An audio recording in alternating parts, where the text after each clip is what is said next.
Dubai से एक चौंका देने वाली खबर सामने आई है, जहां पुलिस ने एक बड़ी कार्रवाई करते हुए तकरीबन 300 पाकिस्तानी खवातीन को हिरासत में ले लिया।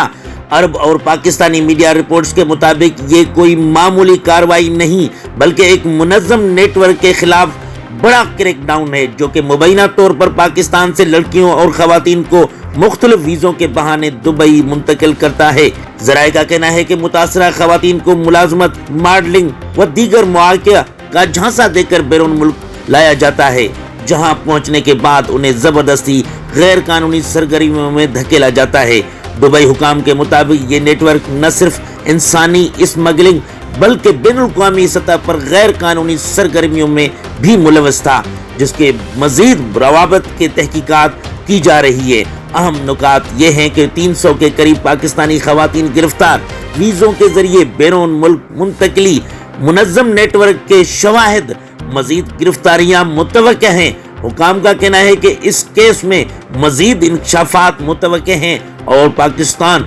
समेत दीगर ममालिक के साथ रवाबते में किए जाने रहे हैं, ताकि इस नेटवर्क की जड़ तक पहुंचा जा सके। अहम खबर से आगाह करते चले कि दुबई से एक चौंका देने वाली खबर सामने आई है, जहां पुलिस ने एक बड़ी कार्रवाई करते हुए तकरीबन 300 पाकिस्तानी खवातीन को हिरासत में